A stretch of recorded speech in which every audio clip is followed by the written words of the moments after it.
নিয়ে যাচ্ছিলাম মাছ ধরিয়া, হঠাৎ তো তুফান উঠলো। তুফানের মুখে আমার জাহাজ ডুবে গেল, মাছ আমার নষ্ট হয়ে গেল, সাথী সঙ্গী সব হারিয়ে গেল। আমার জীবন বাঁচাবার কোনো পথ নাই, রাস্তা নাই। আমি দেখতে পেলাম আমার সামনে দিয়ে কোনো তক্তা ভেয়ে যাচ্ছে। ধরলাম, আলিঙ্গনকে ধরলাম। কিছুক্ষণ পরে আবার তোমার আসলো। এই তোমাদের মুখে আমার জীবন বাঁচাবার এক কত অলমন তক্তা নিয়ে গেল। আর কোনো বাঁচার পথ নাই, কি বাঁচার কোনো পথ আর নাই। তো যখন করে বেঁচে গেলাম, বন্ধ করে এবার বলছে ও নাস্তিক, মুখে হাত দিয়ে বলে, সত্য করে বলে, যে সময় তোমার জাহাজ ডুবে গেল, সাথী সঙ্গী সব হারিয়ে গেল, তোমার জীবন বাঁচাবার এক পদ তত্ত্ব হারিয়ে গেল। এবার বলো, তোমার মন সেই সময় কার কাছে সাধু ছিল? আমাদের দেশে অনেক লোক আছে, কথায় কথায় বলে, ভাই দেয়ার ইজ নো গড, আল্লাহ বলতে কেউ নাই, প্রকাল বলতে কেউ নাই। বলে কেন? বলে আনসিন ইজ দ্য নাথিং, যা দেখা যায় না তা বিশ্বাস করে না। আল্লাহকে দেখেন তো বিশ্বাস করে না, অথচ ওকে ডেকে বলেন, ভাই তোর ঘাড় কেমন বলো তো, বলতে পারবে? হ্যাঁ বলবে, আরা দেখে বলবে, তারা বলতে পারবে না। যে লোকটা তার ঘাড় কেমন, পিঠ কেমন দেখতে পারে, বলতে পারে না, দেখতে পায় না, আল্লাহকে দেখতে চায়। কত বড় খেয়াল করছেন? মুসা আসলাম বললেন, ও আল্লাহ আমি তোমায় দেখতে চাই। লা তুদরিকুহুল আবসার। ও মুসা, দুনিয়ার কোন চক্ষু তার দৃষ্টি শক্তির মধ্যে আমাকে আনতে পারবে না, দেখতে পারবে, দেখা যাবে না। ভাই আমার, আমাদের দেশে অনেক লোক বলে আল্লাহ বলতে কেউ নাই, দেয়ার ইজ নো গড, আল্লাহ বলতে কেউ নাই। এরকম ইমাম জাফর সাদিক রহমাতুল্লাহ আলাইহির কাছে নাস্তিক এসে বলে যে, ও হুজুর, আপনারা বলেন আল্লাহ আছে, আল্লাহ আছে, আসলে আল্লাহ বলতে কেউ নাই। নাউযুবিল্লাহি মিন যালিক। পৃথিবীতে সব কিছু সৃষ্টি হয় এমনি এমনি, আবার কালের পরিবর্তনে সব ধ্বংস হয়ে যায়, আল্লাহ বলতে কিছু নাই। ইমাম সাহেব বলে, নাস্তিক তুমি যা বললা, তোমার কি জীবনে এমন কোনো ঘটনা আছে যে তুমি নদী পথে যাচ্ছিলে, জাহাজ ডুবে গেছিল? হ্যাঁ আছে, বলো। বললেন, নাস্তিক বললে, হুজুর আমি একবার বাণিজ্যের উদ্দেশ্যে, ব্যবসার উদ্দেশ্যে মাল সামান নিয়ে জাহাজ নিয়ে যাচ্ছিলাম মাছ ধরিয়া, হঠাৎ তো তুফান উঠলো। তুফানের মুখে আমার জাহাজ ডুবে গেল, মাল সামান নষ্ট হয়ে গেল, সাথী সঙ্গী সব হারিয়ে গেল। আমার জীবন বাঁচাবার কোনো পথ নাই, রাস্তা নাই। আমি দেখতে পেলাম আমার সামনে দিয়ে কোনো তক্তা ভেয়ে যাচ্ছে।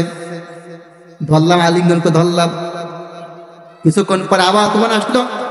এই তোমাদের মুখে আমার জীবন বাঁচাবার এক কত অলমন তক্তা নিয়ে গেল। আর কোনো বাঁচার পথ নাই, কি বাঁচার কোনো পথ আর নাই। তো যখন করে বেঁচে গেলাম, বন্ধ করে এবার বলছে ও নাস্তিক, মুখে হাত দিয়ে বলে, সত্য করে বলে, যে সময় তোমার জাহাজ ডুবে গেল, সাথী সঙ্গী সব হারিয়ে গেল, তোমার জীবন বাঁচাবার এক পদ তত্ত্ব হারিয়ে গেল। এবার বলো, তোমার মন সেই সময় কার কাছে সাধু ছিল? নাস্তিক বলল, হুজুর যে সময় আমার জাহাজ ডুবে গেল, সাথী সঙ্গী সব হারিয়ে গেল, আমার জীবন বাঁচাবার একমাত্র অবলম্বন তত্ত্ব যখন ফিরে নিয়ে গেল তুফানে, বাঁচার কোনো পথ নাই। হুজুর সেই সময় আমার মুখ দিয়ে বেড়ে গেল আল্লাহ তুমি আমারে বাঁচাও। ইমাম বলছে নাস্তিক এবার বলো আল্লাহ কোনদিন সাথে ডাকো নাই, আল্লাহকে কোনদিন ডাকো নাই, বিপদের মুহূর্তে একটি বার ভুল করে গেছে আল্লাহ বাঁচাও, যে আল্লাহ পাক তোমাকে অত বড় বিপদ থেকে বাঁচা দিল, কঠিন বিপদ থেকে উদ্ধার করে রক্ষা করলো, এবার কেমন বলো তুমি সে আল্লাহকে কেমন নমস্কার করো। নাস্তিক কেঁদে ফেলেছে, বললে হুজুর আমি ভুল করেছি, আমি অন্যায় করেছি, আমি আমার নিজের নফসের সঙ্গে প্রতারণা করেছি, হুজুর আপনি হাত তুলে দেন, আপনি হাতে হাত রেখে কালিমা পড়ে আমি ইসলাম গ্রহণ করবো। নাস্তিক বলল আশহাদু আল্লাহ ইলাহা ইল্লাল্লাহু ওয়াহদাহু লা শারীকা লাহু ওয়া আশহাদু আন্না মুহাম্মাদান আবদুহু ওয়া রাসূলুহু সাল্লাল্লাহু আলাইহি ওয়াসাল্লাম। আল্লাহকে চেনার জন্য, আল্লাহকে পাওয়ার জন্য অসংখ্য নিদর্শন এই পৃথিবীতে লুকায়িত আছে। যারা জ্ঞানবান, যারা বুদ্ধিমান, তারা চিন্তা করে আল্লাহকে খুঁজে পায়। চিৎকার দিয়ে বলুন সুবহানাল্লাহ। আল্লাহকে খুঁজতে হবে, চিনতে হবে, আল্লাহ সৃষ্টির মধ্যে আল্লাহ লুকায়িত আছে। কি বলেন ঠিক না? আল্লাহ আপনাকে সৃষ্টির মধ্যে চিন্তা করতে পারেন, এই যে আমটা কোন সুন্দরকে বানায়, কে বানাইলো? কে বানাইলো? কিছু গবেষণা করেন, আল্লাহকে খুঁজে পাবেন, খুব সহজে পাবেন। বলুন সুবহানাল্লাহ। একবার ইমাম আবু হানিফা রাহমাতুল্লাহ আলাইহির সঙ্গে নাস্তিকের তর্ক হলো। নাস্তিক বলে আল্লাহ নাই, ইমাম বলে আল্লাহ আছে। ঝগড়া শুরু হয়ে গেল, কঠিন ঝগড়া। ইমাম সাহেব এক পর্যায়ে বললেন, ঠিক আছে আজকে আমরা ঝগড়া করবো না, দিন তারিখক্ষণ ঠিক করে আমরা ঝগড়া করবো, বাহাস করব। নির্দিষ্ট তারিখে বাহাস শুরু হয়ে গেল। ইমাম সাহেব নির্দিষ্ট টাইমে দায়িত্বে অনেক দেরি করে ফেললেন। নাস্তিককে বড় গলায় বলতেছে, দেখো তোমাদের ইমাম সাহেব আসে নাই, সে যুক্তি তর্কে কাঁচা, যুক্তি তর্ক দেখাতে পারবে না, এই জন্য ভয়তে আসে নাই। কথা বলতে না বলতে ইমাম সাহেব উপস্থিত। বলুন সুবহানাল্লাহ। তখন নাস্তিক বলতে, ওই ইমাম আমার তোমার সাথে তর্ক করার কোনো ইচ্ছা আকাঙ্ক্ষা সব হারিয়ে ফেলছি, তুই বলো দেরি করলে কেন? দেরি করলে কাহিনী আছে। কাহিনী আছে? কাহিনীটা কি? বলতে কাহিনী হলো, আমি আসতে মাঝখানে বিশাল নদী, নদী পার হবো, কোনো যানবাহন নাই, নৌকা নাই, স্টিমার নাই, তোলার নাই, পার হবো কেন? বসে ভাবতেছি, চিন্তা করলাম হয়তো আমাকে দেওয়া হবেই না, নৌকা নিয়ে দাও কি হবে? বলতে না বলতেই কোথা থেকে একটা বীজ এসে পড়লো আমার সামনের পথ। বীজটা অঙ্কিত হলো, বিশাল বড় বৃক্ষে পরিণত হয়ে গেল।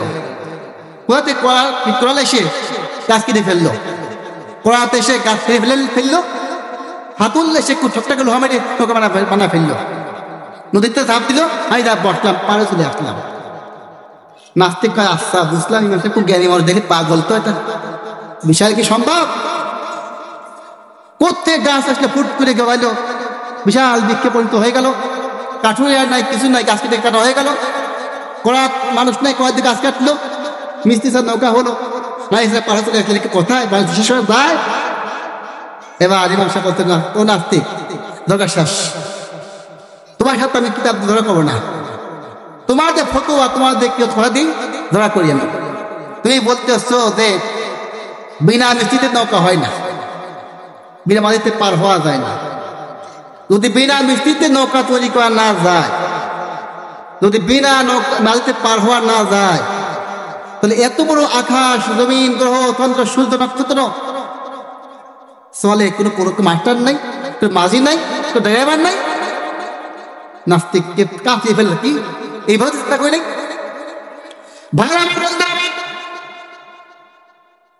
এইবার তোমার সঙ্গে সঙ্গে নাস্তিক কাঁপতে কাঁপতে মঞ্চে পড়ে গিয়েছে, বললে, হুজুর আমি এভাবে ভাবি নাই, চিন্তা করি নাই, কথা ঠিকই তো আছে।